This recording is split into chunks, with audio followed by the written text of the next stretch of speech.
Et bonjour à tous et bienvenue dans cette nouvelle vidéo. Aujourd'hui, pour commencer l'année, je vais vous présenter tous les accessoires que j'utilise pour mon MacBook Air 2020 avec la puce M1, celui que je vous ai présenté en vidéo récemment. Il y a un peu de tout, il y a du stockage, il y a de l'alimentation, il y a des adaptateurs et aussi une pochette. Et on commence tout de suite avec ces petits adaptateurs USB. Je vous en avais parlé quand je vous ai présenté le MacBook Air. Les adaptateurs d'Apple ne sont pas du tout recommandables. Déjà, ils sont très chers, en plus leur qualité n'est pas forcément excellente. Et il vous en faudra plusieurs pour avoir toutes les fonctions que peuvent avoir ces petits adaptateurs là. Celui-ci est un peu ancien, donc peut-être qu'il n'existe plus. Ce qui est bien, c'est qu'on peut le brancher directement dans l'ordinateur, il n'y a pas de câble. Donc ça peut être très pratique pour ceux qui ne veulent pas un câble qui se trimballe un petit peu partout. Et en même temps, c'est plus compact et pour le ranger, ça sera un petit peu plus simple. Mais moi, je vais insister sur ce modèle.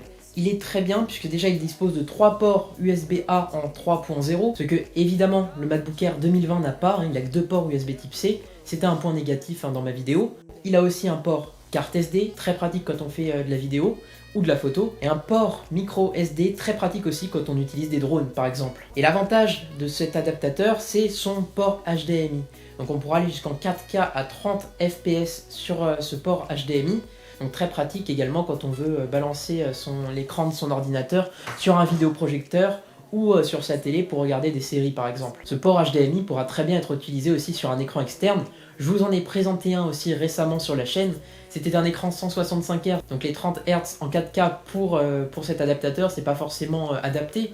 Mais pour de la bureautique, ça suffira amplement et la 1080p monte à 60 fps. Donc de toute façon, je vous mets en description les liens de tous les produits que je vous présente, enfin ceux que je retrouve parce qu'il y en a qui sont un petit peu anciens. Cette vidéo n'est aussi pas sponsorisée par toutes les marques présentes dans cette vidéo. En revanche, je vous mets les liens affiliés Amazon dans la description, donc allez jeter un œil et n'hésitez pas à commander vos produits via ces liens. Je vous mets aussi un lien Amazon Prime. Si comme moi, vous commandez pas mal de produits tech, et vous souhaitez être livré rapidement, eh bien c'est vraiment la meilleure option. J'utilise Amazon Prime depuis 2 ans à peu près et j'ai pas trouvé équivalent sur le marché, j'ai testé un peu tout. Amazon, on peut dire ce qu'on veut, mais leurs services de livraison sont très efficaces. Donc je vous mets tout ça en description, il y a le lien Amazon Prime et vous avez une période d'essai gratuite en plus. Le deuxième produit que je vais vous présenter, c'est ce petit boîtier. C'est un boîtier pour mettre un SSD ou un disque dur à l'intérieur. Il sort en USB type C, donc vous pourrez directement le brancher via un câble USB type C via USB type C à votre ordinateur. Et donc ce petit boîtier, on peut l'ouvrir et y placer un disque dur à l'intérieur. Si par exemple vous avez de vieux disques durs chez vous qui traînent en SATA, vous pourrez les mettre directement dans ce boîtier là et l'utiliser comme disque dur externe sur votre Mac. Moi, comme vous le voyez, j'ai mis un petit SSD Kingston à l'intérieur, je l'utilise pour faire tous mes montages, les débits sont très corrects. Donc je vous conseille ce produit, c'est vraiment quelque chose à avoir avec votre Mac, sachant que le stockage est pas si important que ça. Si on choisit 256 ou 512 Go, on a vite fait de remplir le Mac.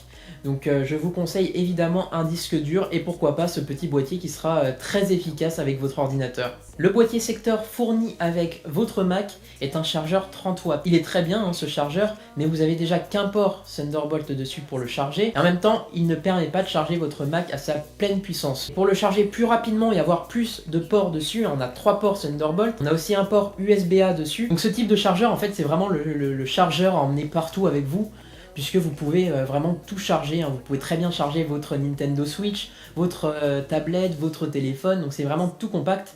Et franchement, depuis que je l'ai, j'utilise plus rien d'autre. Vous pouvez le trouver sur les sites à environ 30 €, donc c'est un investissement certes, mais vous le regretterez pas et c'est quelque chose qui va durer longtemps et qui sera utilisé pour beaucoup d'appareils. La marque c'est Ugreen, donc c'est une marque assez reconnue pour les accessoires d'informatique. Donc je peux que vous la conseiller cette marque. Et le dernier produit que j'ai à vous présenter, je l'aime beaucoup, parce que quand on a un ordinateur style MacBook Air, MacBook Pro, un ordinateur ultra portable, on n'a pas envie de s'encombrer avec une sacoche assez imposante. Et pour ça, j'ai acheté cette petite pochette en effet cuir, ça va être simili-cuir, enfin je sais pas trop la matière, mais ça respire quand même la qualité. Apple en fabrique une aussi, mais elle est excessivement chère, donc je vous la conseille pas. Cette petite pochette, je l'ai trouvée sur AliExpress pour environ 15 €. Ça fait un mois que je l'utilise, je l'ai eu à peu près vers Noël. Et j'ai pas eu de soucis pour l'instant. Évidemment, ça résistera pas au choc. Si votre Mac tombe, il risque d'être endommagé, mais c'est surtout pour les petits chocs quotidiens, pour éviter les rayures aussi. Et quand vous avez un produit aussi fragile, parce qu'on a vite fait de faire un petit pet dessus, c'est mieux de le mettre directement dans cette pochette-là quand vous l'utilisez pas. Et celle-ci, c'est une pochette assez fine que je vous conseille et que je vous mets aussi en description de la vidéo. Voilà, c'est la fin de cette vidéo. Évidemment, il y a énormément de produits qui existent sur ce MacBook Air, donc je pourrais vous refaire à l'avenir une vidéo. Donc n'hésitez pas à me dire en commentaire si vous voulez une autre vidéo pour vous présenter d'autres produits. N'hésitez pas aussi à vous abonner, à mettre un like, un petit commentaire, à poser toutes les questions que vous le souhaitez sur la chaîne, sur les produits que je vous présente. J'essaierai de vous répondre le plus rapidement possible. Je vous mets aussi mon Instagram, tous les liens des produits dans la description, le lien Amazon Prime, et moi je vous dis à très vite pour une prochaine vidéo.